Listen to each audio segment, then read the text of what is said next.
ये मुझे बोल रहा है कि तू बाहर निकल, तुझे यहाँ अंदर आने की कोई जरूरत नहीं। और क्या है ये मतलब इस आईसीयू की ये हालत है, आप देखिए। अंदर पानी पड़ा था, हाँ, अंदर पानी पड़ा था, ये देखो ना। लाइट कौन नहीं थी, 20 इंचार्ज मिनट बोले? नहीं। या मुझे इंचार्ज क्या बोलता है, पुलिस को बुला लूंगा तो बाहर निकल। पुलिस खा थोड़ी नहीं मुझे कोई। आप किस किस पेशेंट के साथ हो? 19 नंबर वाला बेड बाबा जी ने, उनके साथ में हूँ।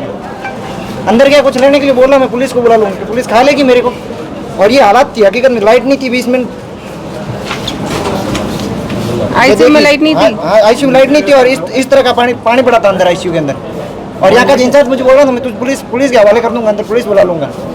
कौन इंचार्ज बोल रहा था? यहाँ का इंचार्ज पता नहीं। आपने उनको क्या कहा था? मैंने उनको बोला कि आप लाइट नहीं है और ये इस तरह अंदर पानी पड़ा, तो मुझे बोला कि तू अंदर क्यों आ रहा है, अंदर से बाहर निकल। अगर बाहर नहीं निकला तो मैं पुलिस को बुला लूंगा। ये थे क्या? नहीं, ये नहीं थे, इंचार्ज दूसरा था। एक ड्यूटी चेंज होगी।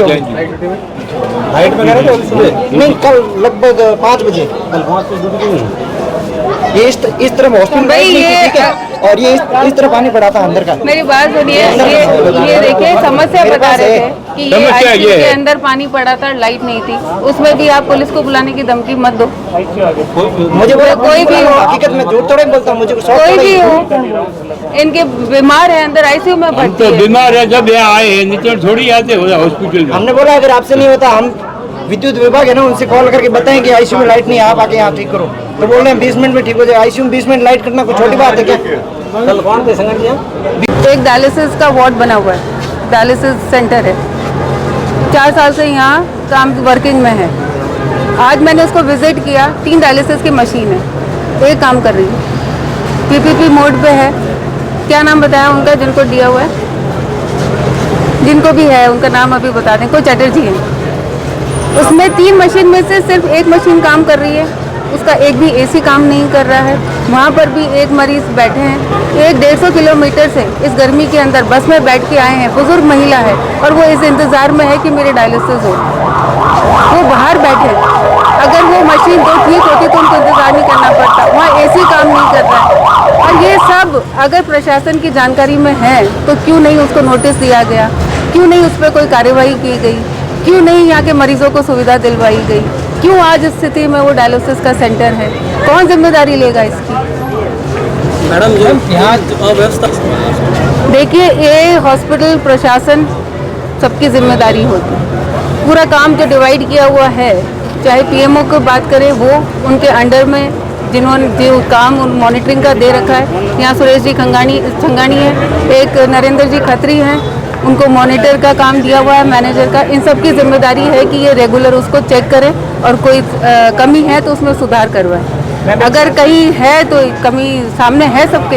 यहाँ जो मशीनें हैं, चाहे सोनोग्राफी हो, ईसीजी हो या फिर ओटी हो, वहाँ पर मरीज कह रहे हैं कि एक महीने बाद नंबर आता है। सोनोग्राफी किसी महिला की डिलीवरी होती है, उसको बोला जाता है 1 महीने बाद आना। ईसीजी के लिए भी ये हालात है और ऑपरेशन के लिए ये हालात है। बिल्कुल, देखिए यहाँ पर सोनोग्राफी का है जो मशीन की और व्यवस्था होनी चाहिए।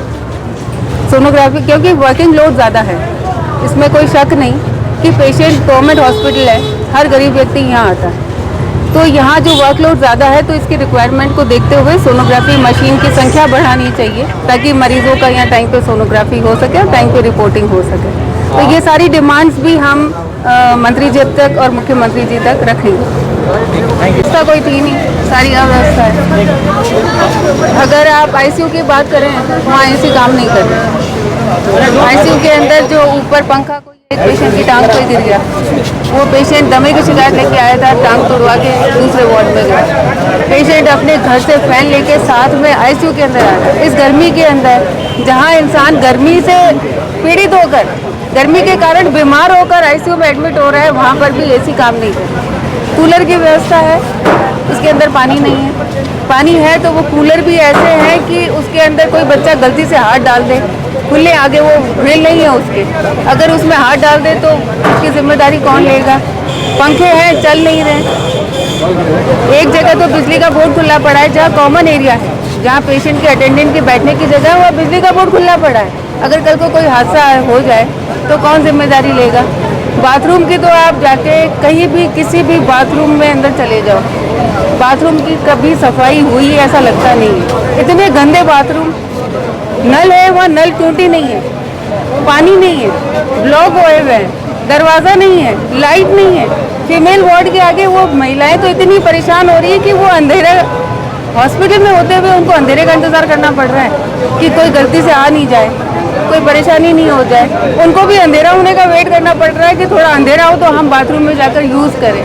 इतनी बदतर स्थिति है और लाइट की इतनी बड़ी समस्या हॉस्पिटल के अंदर। एक्सरे करना हो तो लाइट नहीं है, बार बार लाइट जा रही है।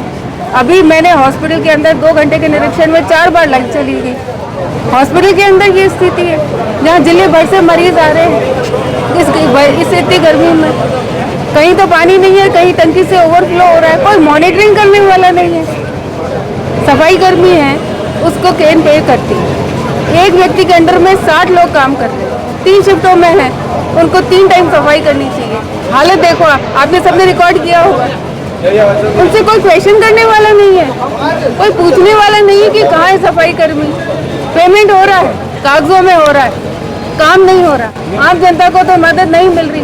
अभी अगर हम कंपनी से बात करें कहीं से, वो कहेंगे हाँ साहब हम CSR फंड के तहत हॉस्पिटल में ये व्यवस्था उपलब्ध करा रहे हैं। वो केवल कागजों में है, काम कौन कर रहा है सफाई?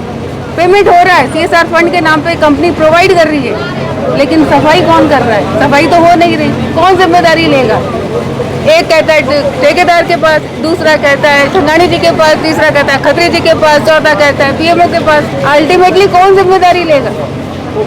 और सबसे बड़ी बात ये कहते हैं AC ठीक नहीं है, नहीं भाई उनका टेंडर है वो आ नहीं रहा, कंपनी वाला नहीं आ रहा। अरे तुम्हारी ये मजाक लगा रखी है।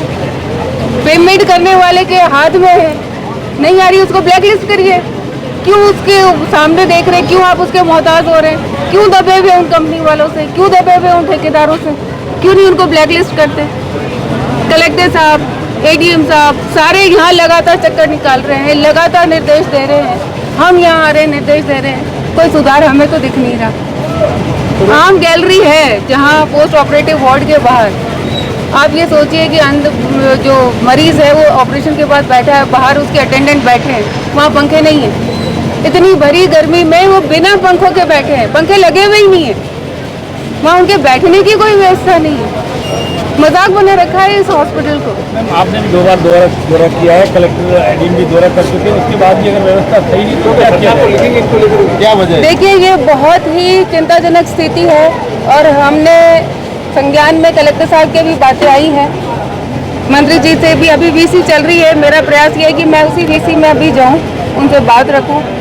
हाँ, मंत्री जी तक और मुख्यमंत्री जी तक इस बाड़मेर हॉस्पिटल की, देखिए इस चुनाव से पहले हम लगातार सरकार के संज्ञान में इस बात को ला रहे थे कि यहाँ की हॉस्पिटल की स्थिति बहुत ख़राब है। हम तो बहुत बड़ी डिमांड कर रहे थे कि यहाँ कैथ लैब आनी चाहिए, यहाँ MRI की मशीन आनी चाहिए, लेकिन हमें ये नहीं महसूस हुआ था उस वक्त कि यहाँ तो ICU वार्ड में अस्थमा की पेशेंट एडमिट हुई। गर्मी का समय था, अस्थमा का अटैक आ गया, ICU में उसको एडमिट किया गया, उसका इलाज चल रहा था, उसके पाँव पे पंखा गिर गया, उसके फ्रैक्चर हो गया, तो उसको ICU से शिफ्ट करके ऑर्थो वार्ड में भेजा है। और पता नहीं वहाँ वो उसका दमे का इलाज होगा या हड्डी का इलाज होगा। ठीक होने आई थी, एक बीमारी और ले ली। ये हॉस्पिटल की स्थिति है। मैम जो इमरजेंसी वार्ड है 7 से 8 AC लगे हुए थे, आज AC वहाँ से गायब है, तो आखिर AC गए कहाँ? AC गायब हो गए? ये तो अभी मैंने देखा नहीं है, कहाँ गायब हुए मुझे बताइए, अभी चेक करते हैं। वार्ड में 7 से 8 AC लगे हुए थे। अच्छा, वो गायब हो गए? और आजकल तो वो AC दिखाई नहीं दे रहा। इमरजेंसी में अपन अब चलेंगे। इमरजेंसी अभी मैंने विजिट नहीं किया, देख लेती हूँ मैं। एक विधायक जी, मेरा रिक्वेस्ट है, मेरी बच्ची 1 मिनट।